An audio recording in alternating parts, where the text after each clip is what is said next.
Halo boys, kembali lagi di channel Tamtam Boys, channelnya Parabola TV dan Gadget.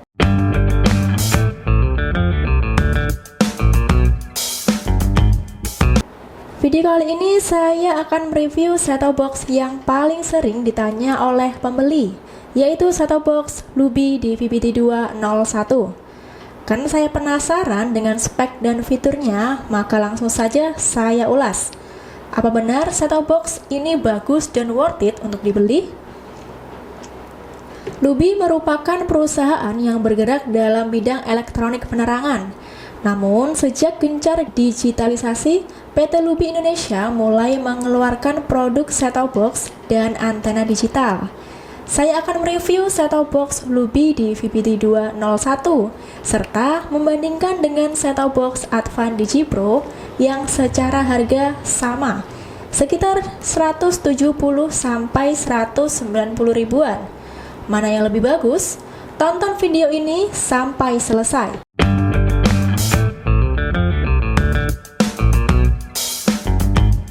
Untuk ukuran box hampir sama, namun untuk warna sangat berbeda. Set-top box Luby berwarna merah cerah, sementara set-top box Advan berwarna biru. Pada box bagian depan terdapat logo Luby dengan seri DVB-T2 01, Digital DVB-T2 atau DVB-C series, dan gambar unit set-top box serta beberapa fitur seperti Full HD, IPTV, Wi-Fi, dan lain-lain. Box atas terdapat informasi produk PT Desen Nusantara Anugrah, Made in Indonesia, dan logo SNI. Selain itu, saya juga cek di web Kominfo dan ternyata benar, set-top box Luby sudah bersertifikasi SNI. Di box belakang terdapat ilustrasi penggunaan set-top box dan fitur aplikasi video streaming seperti TikTok dan YouTube serta informasi EWS, Early Warning System, yaitu sistem peringatan deteksi dini akan bencana alam. Selanjutnya, kelengkapan yang diperoleh pada set-top box Luby antara lain unit set-top box, remote set-top box, baterai remote, kabel RCA, buku petunjuk, dan kartu garansi. Untuk unit set-top box Luby dilapisi bahan metal berwarna hitam dengan bagian depan terdapat logo Luby Digital Series, satu port USB, display set-top box, tombol volume up, down, tombol menu, tombol channel up, down, tombol OK, dan tombol power. Pada bagian kanan, kiri, atas, dan bawah terdapat lubang sirkulasi udara untuk mengeluarkan udara panas yang disebabkan oleh mesin saat penggunaan. Sementara untuk bagian belakang terdapat port antena in, antena out, satu port USB lagi, HDMI, port RCA, dan AC in dengan konsumsi daya 110 volt sampai 240 ampere, 50/60 Hz. Dibanding set-top box Advan yang hanya ada 3 tombol pada unit, set-top box Luby memiliki tombol yang cukup lengkap, memudahkan jika terjadi kerusakan atau kehilangan remote. Set-top box masih bisa dioperasikan melalui tombol di panel tersebut, di panel set-top box. Selain itu, ukuran set-top box Advan yang sangat minimalis menyebabkan cepat panas. Apakah dengan ukuran unit yang normal juga demikian? Nanti akan saya sampaikan. 2 port USB pada bagian depan dan belakang. Sangat menguntungkan jika menggunakan dongle Wi-Fi dan USB secara bersamaan tanpa perlu lepas pasang atau menambah USB hub. Remote sudah dilengkapi dengan tombol-tombol shortcut seperti EPG, Goto, Teletext, PVR, dan selainnya. Jadi tidak perlu repot akses menu terlebih dahulu untuk ke fitur tersebut. Tombol remote yang cukup keras bisa menyebabkan jari terasa sakit saat menekan berulang. Sementara untuk sensitivitas sensor remote masih belum tahu. Nanti akan saya coba. Kabel RCA sekitar 50 cm untuk menghubungkan set-top box ke TV. Karena belum dilengkapi kabel HDMI, jadi untuk TV yang sudah support HDMI harus beli kabel HDMI secara terpisah. Buku petunjuk penggunaan yang sangat lengkap dan cukup tebal, berisikan detail spesifikasi, proses pemasangan hingga fitur set-top box. Lubi memberikan garansi 1 tahun untuk servis dan suku cadang. Namun sayang sekali pada kartu garansi tidak disertakan lokasi service center. Tapi jangan khawatir, pada website Lubi terdapat nomor kontak yang bisa dihubungi. Jadi bisa tanya prosedur klaim garansi.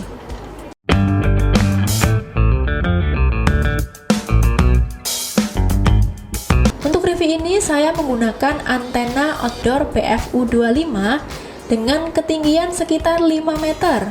Sebelum instalasi set-top box, saya akan menunjukkan pemasangan pada masing-masing port agar bisa diterapkan voice di rumah. Pertama, sambung kabel antena ke port antena in. Kemudian sambung kabel HDMI. Sambung juga kabel RCA, tancapkan sesuai warna pada port, kuning dengan kuning, merah dengan merah, dan putih dengan putih. Terakhir, sambungkan adaptor set-top box pada stop kontak. Selanjutnya, proses sambung set-top box ke TV. Untuk kabel RCA bisa ditancapkan sesuai warna. Jika sudah tersambung, tinggal sesuaikan dengan pengaturan input pada TV, yaitu AV. Sementara untuk penggunaan HDMI juga sama. Tancapkan kabel HDMI yang sudah terpasang di set-top box ke TV. Kemudian pilih input HDMI di layar TV. Pengaturan input atau source ini menggunakan remote dari TV-nya, bukan remote set-top box. Untuk selanjutnya, saya menggunakan kabel HDMI agar tampilan gambar lebih jernih dan tajam. Setelah memilih input, maka akan tampil seperti pada video untuk proses pemasangan. Mulai dari bahasa OSD, tampilan, negara saya pilih Indonesia. Untuk FTA bisa pilih semua. Mode pencarian ada 2 pilihan, DVB-T2 atau DVB-C. Untuk saluran TV kabel. Daya antena bisa di-off-kan karena saya tidak menggunakan booster. Kode pos diisi sesuai domisili untuk mengaktifkan fitur IWS.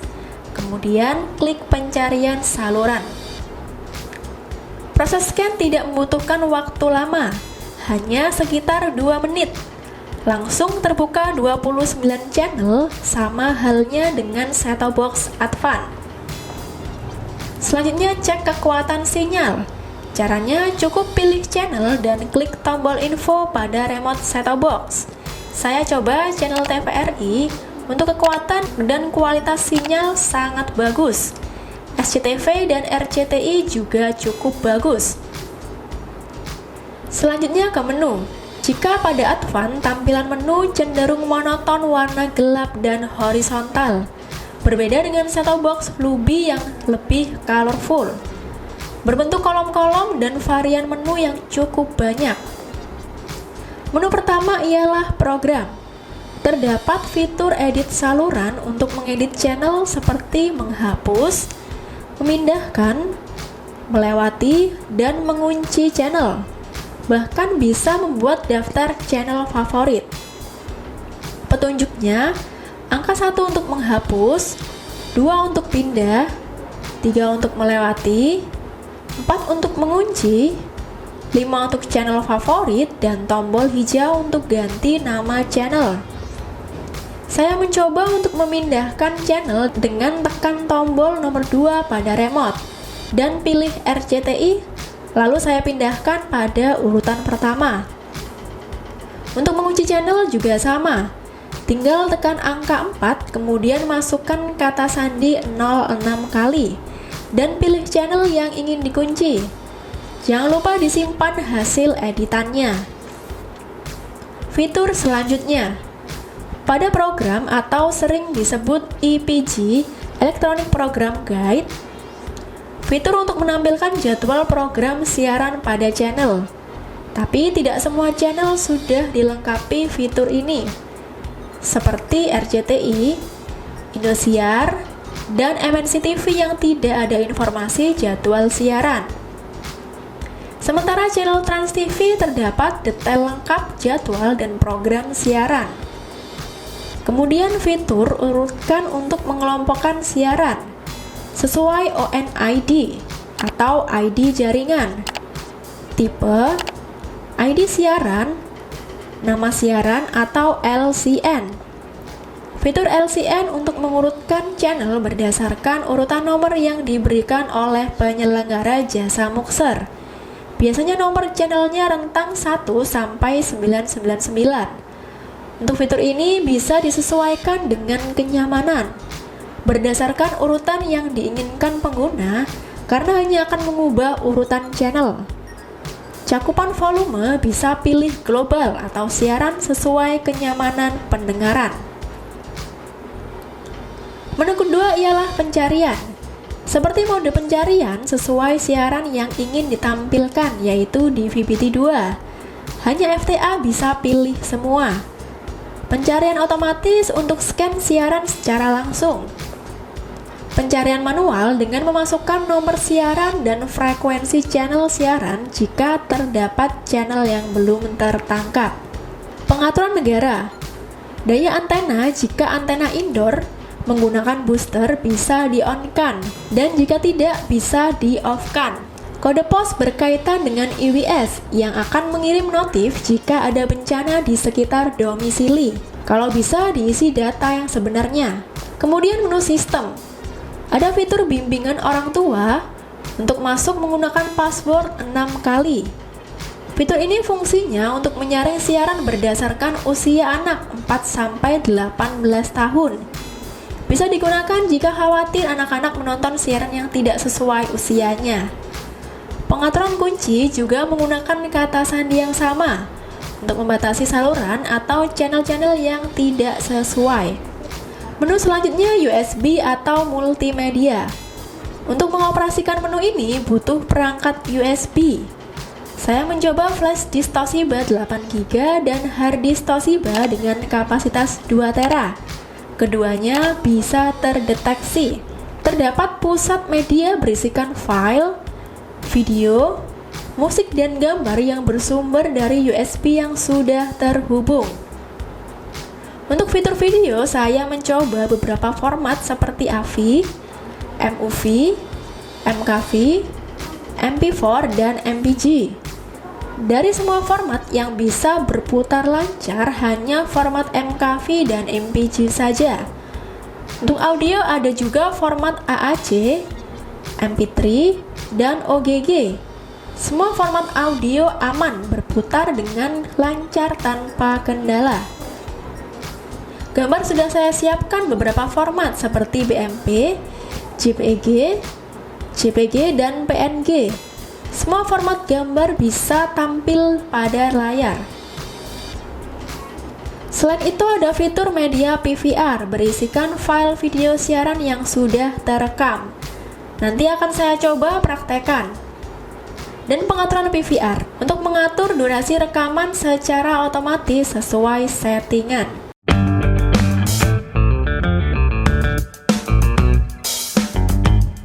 Untuk mengakses YouTube tentunya butuh koneksi internet. Jadi harus sambung ke WiFi terlebih dahulu menggunakan bantuan dongle WiFi.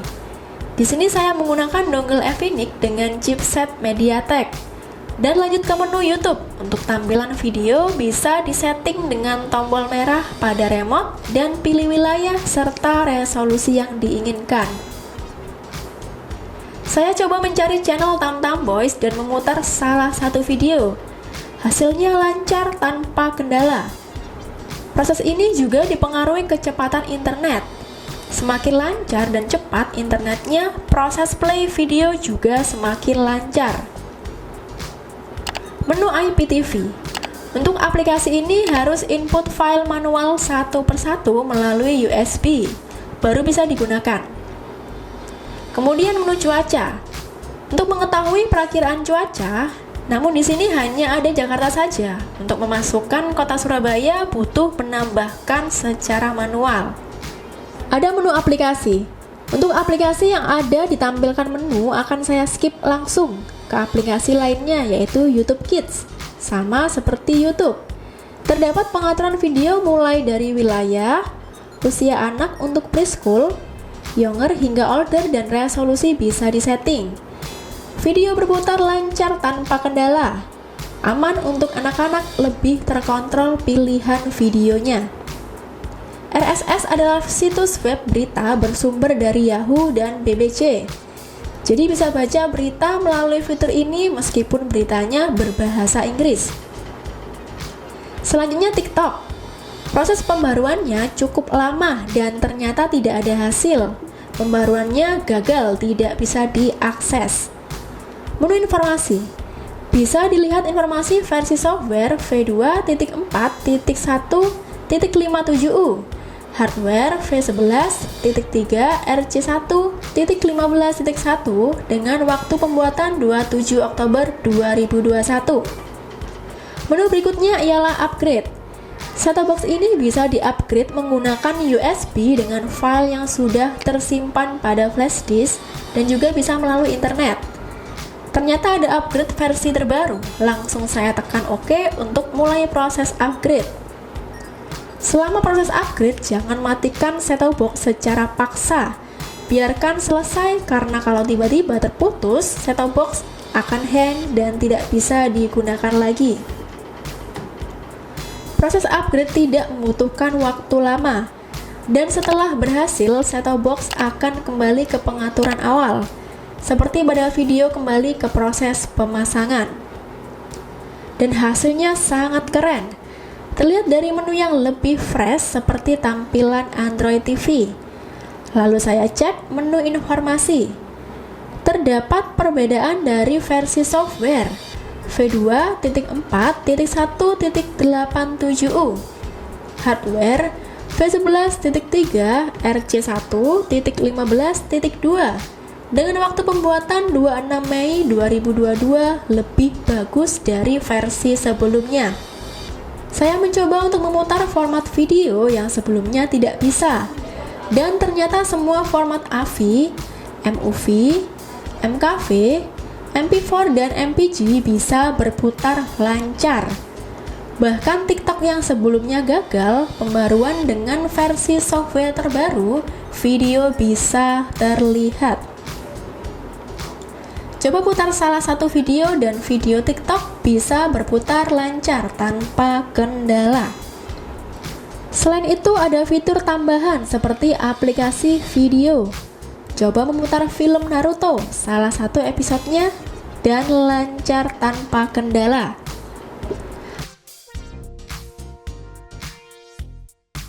Aplikasi selanjutnya WeTV.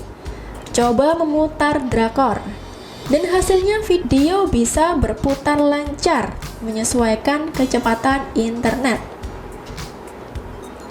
Selanjutnya fitur Supercast untuk mirroring. Pastikan HP sudah terinstall aplikasi Supercast dan tersambung ke jaringan Wi-Fi yang sama dengan set-top box. Pertama cari IP address set-top box dan klik. Langsung set-top box bisa dioperasikan melalui HP. Tidak hanya gambar pada HP, juga bisa kita tampilkan pada TV. Bisa menampilkan video YouTube, namun mungkin karena koneksi jadi agak delay. Tapi bisa dilihat jika fitur mirroring bisa berjalan dengan lancar. Terakhir saya mencoba tombol shortcut pada remote. Tombol Sub T untuk mendeteksi subtitle. Tombol length untuk setting audio. Tombol mute untuk mengaktifkan suara. Tombol EPG untuk menampilkan jadwal siaran. Tombol TXX untuk mendeteksi teletext. Tombol page plus dan page minus untuk mengatur resolusi. Selanjutnya saya mencoba fitur time shift. Pada tombol remote dengan menjeda siaran dan memutar kembali tanpa ketinggalan siaran yang terlewatkan. Kemudian merekam siaran cukup tekan tombol titik merah pada remote, maka siaran otomatis akan terrecord. Dan untuk memutar bisa ke fitur PVR. Untuk fitur time shift dan PVR membutuhkan penyimpanan eksternal. Jadi pastikan sebelum flash disk atau hard disk sudah terhubung dengan set-top box.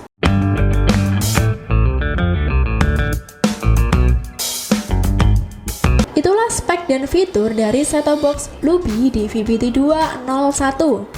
Terdapat beberapa kelebihan seperti harga set-top box yang hanya 180 ribuan, sangat ramah kantong dengan fitur yang melimpah. Proses scan yang cukup singkat, kurang dari 2 menit, dan juga banyak channel yang bisa ditangkap sama seperti set-top box dengan harga yang lebih mahal. Tombol pada unit yang cukup lengkap, tidak bingung jika terjadi kerusakan pada remote. 2 port USB memudahkan untuk menggunakan dongle dan flash disk secara bersamaan. Fitur tambahan yang lebih banyak apalagi setelah upgrade software. Adanya upgrade software melalui network dengan proses yang sangat mudah. Adanya fitur mirroring, bisa menampilkan konten HP ke layar TV.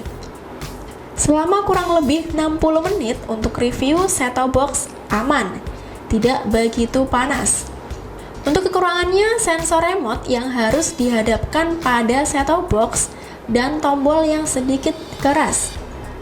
Adaptor yang langsung menjadikan set-top box mudah cepat rusak. Kartu garansi yang kurang detail, sangat menyulitkan dalam melakukan klaim garansi. Itulah beberapa kelebihan dan kekurangan set-top box Luby serta detail lengkap terkait fitur-fiturnya yang mungkin bisa dijadikan sebagai salah satu referensi pertimbangan dalam membeli set-top box. Jika ada pertanyaan atau saran set-top box apa yang mau direview berikutnya, bisa langsung share di komen. Semoga video ini bermanfaat. Sampai jumpa di video selanjutnya.